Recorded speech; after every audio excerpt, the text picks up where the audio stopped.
Barkanmu da wannan lokaci, kai tsaye ba tare da ɓata lokaci ba. A wannan bidiyo namu zai magana akan course ɗin HTML and CSS. Ma'ana za mu yi magana ne akan course da muka kawo muku na HTML and CSS full course.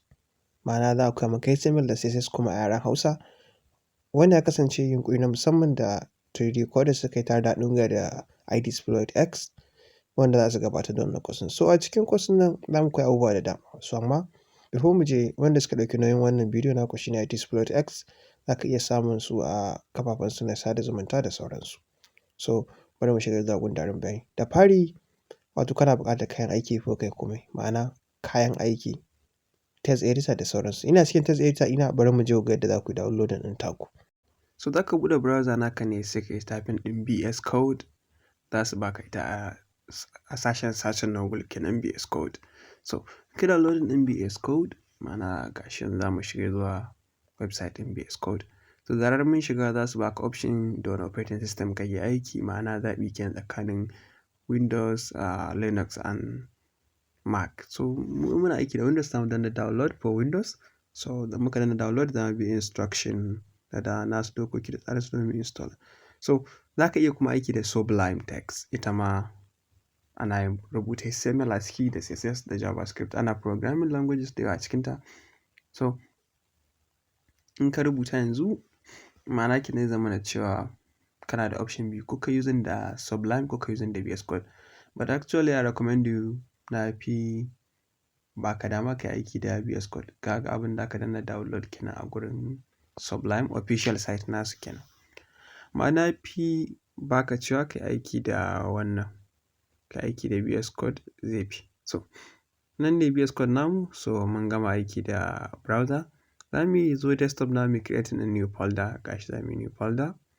So za mu ba wa folder sunan da muka ga ya dace, ka ba folder sunan da za ka gane. Dan kada ka ga nasa HTML ko HTML course ka yi tunanin kamar necessary ne haka. Na yi haka ne domin na fahimta da ganewa kenan ni a ra'ayina. Amma duk sunan da ka ga dama za ka iya saka mata domin ka dinga gane cewa folder ka. So za mu buɗe folder, za mu yi clicking a gurin wato wannan nata kun gani zan rubuta CMD.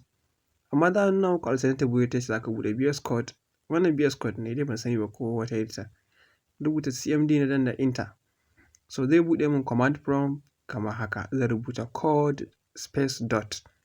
Ma'ana na rubuta code zan ba da tazara sannan sa dot ɗigo kenan.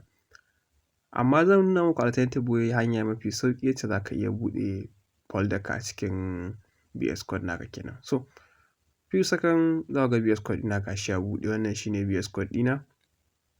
So ba zan yi aiki da AI ba, na yi cancel nashi. So gashi zan sa plus ga alamar file can, zan yi new file index.html. So da ke HTML zamu yi. Extension nashi dole ya kasance .html. So after ya bani haka zan rubuta, zan danna shift exclamation mark. Duk wanda yake da computer aka ce maka shift exclamation mark zai ganta kenan. So in ka rubuta exclamation mark, za ka danna hit enter domin ya saka maka boilerplate na HTML. Ka gan shi na danna enter zai min generating wannan, ba sai na rubuta shi da kaina ba. So wannan shine kamar so mun taɓi a cikin course namu. So da ƙarshe menene HTML? Before mu fara rubuta gundarin code ɗin ya kamata mu san me HTML, menene CSS. So in simpler way, HTML shine kamar like structure kenan, CSS kuma shine styling. CSS shine styling kenan. Kamar misali like structure, in za ka yi gini farko za a fara saka block a yanayin gini, sannan ko sai a zo a bi shi da decoration da plus da sauransu dai ya ce gini zai yi kyau. Ma'ana kenan kamar ka yi lissafi cewa skeleton na mutum, ko na ce skeleton dai kawai shine HTML. Idan kuma ka sa fata a jikin mutum, to shine CSS, kamar za a yi style na mutum ya zamo so cool kenan. So bari mu je yace za ku buɗe folder kenan. Za ka yi clicking a kan menu naka domin ka shirya buɗe folder. Wanda bai buɗe folder ba kenan, clicking a menu zai nuna maka open folder. So zai ka danna open folder, folder da za ka yi aikin ka kenan a ciki. So da source code ɗinka ya zama organized. Ka danna open zai maka pop-up cewa ga wannan ya fito wanda za ka yi shigar. To bari mu sauya code namu mai da shi zuwa part 1 kenan. Ma'ana tunda yanzu za mu yi part 1 na HTML kenan. Ma'ana za mu yi shi part ne. So mu ja mu a bidiyon mu na gaba domin fara gundarin.